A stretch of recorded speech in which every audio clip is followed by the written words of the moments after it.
What happens when the galaxy's most brilliant strategist is pitted against its most elusive rebel leader, and both respect each other too much to kill outright?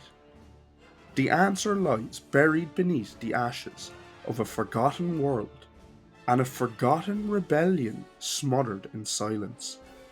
It's a story of mind games, moral dilemmas, and political carnage hidden under the Empire's iron grip. This is the untold history of the Battle of Batonn. Before the first Star Destroyer darkened Batonn's skies, one man had already set the galaxy trembling.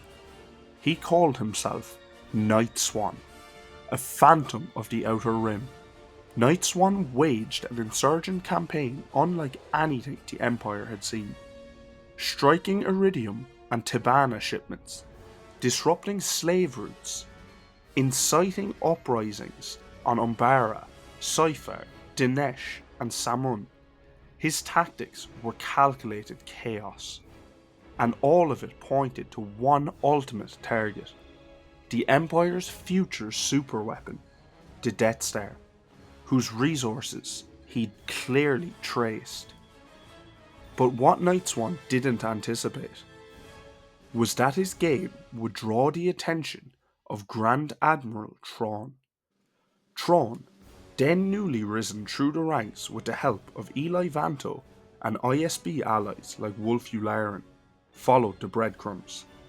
Together, they exposed Nightswan's links to the Higher Skies advocacy group and tracked insurgent networks across the stars. What began as a cat and mouse chase evolved into something more profound: an ideological duel between two men who saw the flaws in the Empire but took radically different paths to change it. When Nightswan sparked open revolt on the planet Batonn, Thrawn knew this wasn't just another skirmish. This was the final move on the board. But why Batonn? And why now? 300 kilometers from Batonn's main continent lies Scrim Island, a strategic outpost with a small garrison and critical energy defences. Nightswan's forces stormed the island, taking over the deflector shields, ion cannons, and shoreline defences.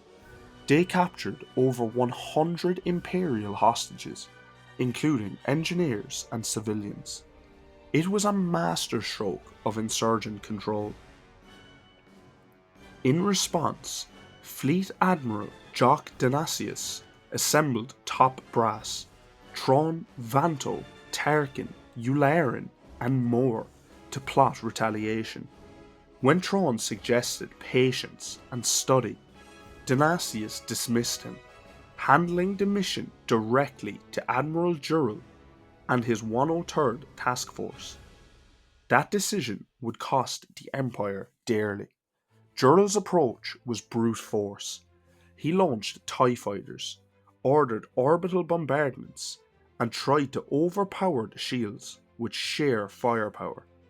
But Nightswan anticipated every move, lowering shields only to fire, then cloaking the island again.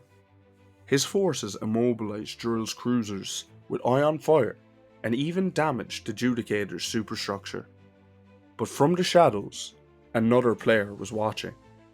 Thrawn and Vanto, posing as smugglers aboard their freighter, Slipknot, observed everything. While the Judicator burned, they infiltrated rebel lines, made contact with Nightswan, and extracted priceless intelligence on insurgent movements, proving once again that information, not firepower, wins wars. But what would Thrawn do with that knowledge? And why did he let Nightswan walk free? Once Danasius saw the cost of Juril's failure, he begrudgingly turned the reins over to Thrawn, now commanding the Chimera and his 96th Task Force. Thrawn set in motion a brilliant counter-offensive. He wanted the rebels to think his cruisers were vulnerable. Thrawn ordered the Shirak, Flenser, and Tumnor into low orbit, right in range of the island's ion cannons. Predictably, the insurgents fired, disabling the ship's primary drives and weapons. But unknown to them, the cruiser's auxiliary systems and communications were untouched. Using the cruisers as cover, Thrawn directed the Chimera to bombard the surrounding ocean, unleashing towering tidal waves that crashed into Scrim Island. Water overwhelmed rebel cannons and fortifications, forcing the insurgents to surrender and release the hostages. It was genius. But Thrawn was already looking past Scrim Island. He knew the real fight, the true siege, was waiting at Creekpath. With the island reclaimed, Thrawn traced Nightswan's freighters to the Creekpath mining and refining complex, a massive facility near the city, protected by a DSS-02 deflector shield and nestled beneath tons of rock and metal. It was now home to Nightswan's last stand, and thousands of civilians sympathetic to his cause. Surrounded but not yet broken, the complex was a powder keg. Thrawn sought a way to end the siege without mass civilian casualties, but Imperial politics made that near impossible. Governor Pryce, seeking to rescue her parents trapped inside, struck a deal with ISB. She and Agent Gudry would infiltrate the mine, gather intel, and plant explosives on the shield generator. Meanwhile, Thrawn deployed damaged cruisers again, this time arranged in orbit as part of a subtle trap. Surrounded by repair barges, they appeared vulnerable, but those barrages were secretly filled with TIE fighters loaned by Admiral Thrawn, ready to spring the trap on any incoming rebel reinforcements. Still, Thrawn wasn't finished playing chess. He contacted Nightswan for one last meeting.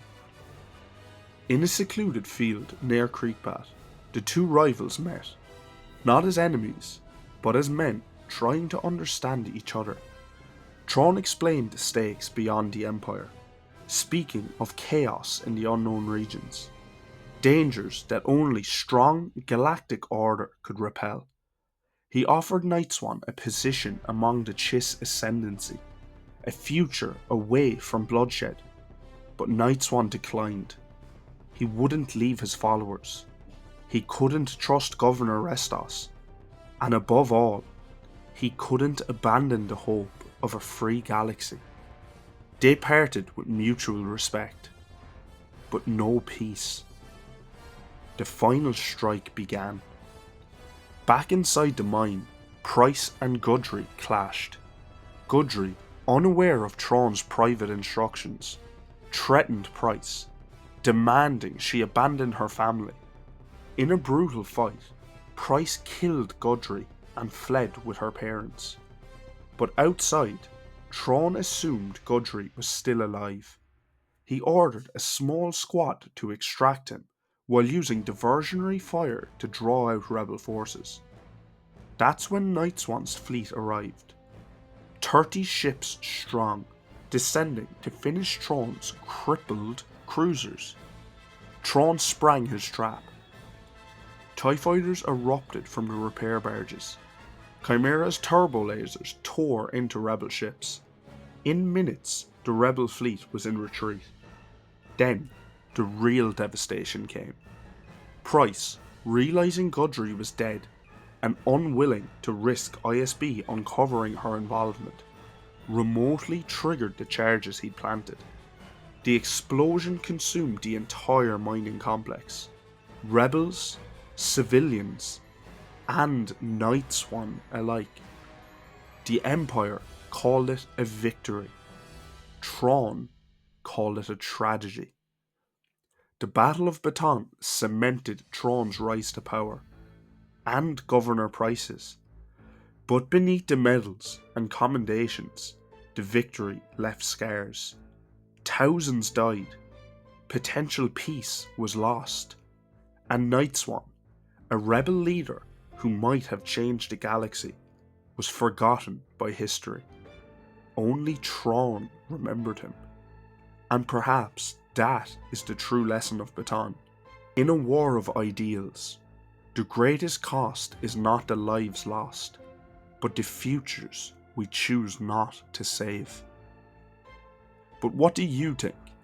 What does the battle say about the Empire's willingness to justify brutality in the name of peace? Let me know your comments below, and as always, like, subscribe, and join me next Thursday for another deep dive into the archives. Thanks for watching.